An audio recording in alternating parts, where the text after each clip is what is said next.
McCauley. Could you move a little closer, Mr. McCauley? Mr. McCauley, where were you born? I was born in Cades Cove in 1880. Born in Cades Cove in 1880. Did you grow up in the cove? Right there. Lived there all of my life. Never lived nowhere else but there until Park come and took our possessions over there, and then I moved out here. I've been here 23 years. Well, let's see now. This is 1960. That means you moved out in 50, 40, 37, 1937. Yes, that's about right. I guess that's right. 37, I guess. How did you live back in the cove, Mr. McCauley? What did you eat, for instance? Well, we had most everything to eat. We had lots of wild meat, and we made vegetation of every kind. It's a fine country there for vegetation. And I had a big bee yard. We had lots of honey. I sold lots of honey there.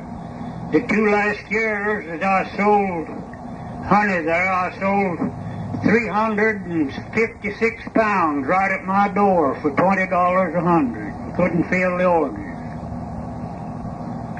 You had plenty to eat. Plenty to eat. Plenty of fruit. Plenty of fruit. We had lots of fruit, apples, things like that. We lived like kings back there as far as that goes. Did you have lots of beans and plenty of corn for cornbread? Plenty of it. Plenty of beans. Bushels of them. Plenty of Irish potatoes? Plenty of Irish potatoes, yes, sir. Sweet potatoes. Vegetation of all kinds. We had plenty of it. Now, did you get out much? Did you go to Maryville very often back in those days? Not too much.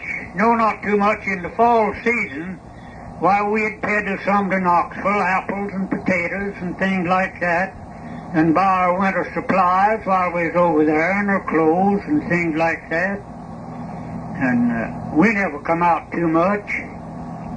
How did you get out when you come out? We come on wagons, horses. And what road did you use? Well, we come across by the Rich Gap Mountain. That road's still over there. You still travel that road? Yes, that's an old road there that the park's discarded now. They keep it for a fire road. To have a good time, Mr. McCauley, what did you do in Cades Cove? To get together and enjoy yourselves, what did you do?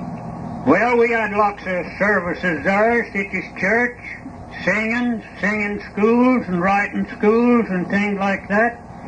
And then in the fall of the year, when the season come, for to take care of vegetation, we'd have corn shuckings, apple peelings, bean stringings and things like that. And then after they got the beans strung, the apples cut, while they'd play games of one kind and another, the young folks would. And we never had nothing but what was nice and decent to tend.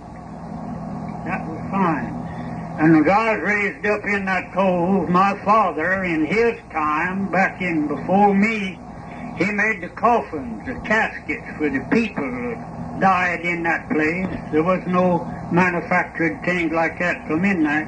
Well, then after he died, I had learned this from him. I've made lots of caskets. It's in them graveyards right there in Cades Cove now, laying there rotting. And I acted as undertaker. If that somebody died, they'd send for John McCauley to come and dress this man and fix him up for burial, and I've fixed up lots of them. And I'd make that casket. It'd take me a day and part of the night, the bigger part of the night with a heifer to make one. Then they required me to take my team and go get the corpse and take it to the church for burial. And I never had a penny for that in all the days of my life.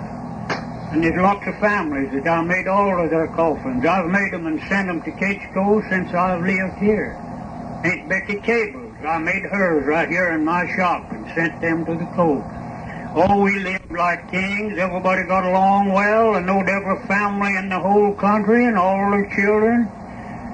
And there wasn't no strangers. I've seen the time when I could see the strange track in the road. I'd catch it just as quick as I saw it. Say, here's a strange man come into our country.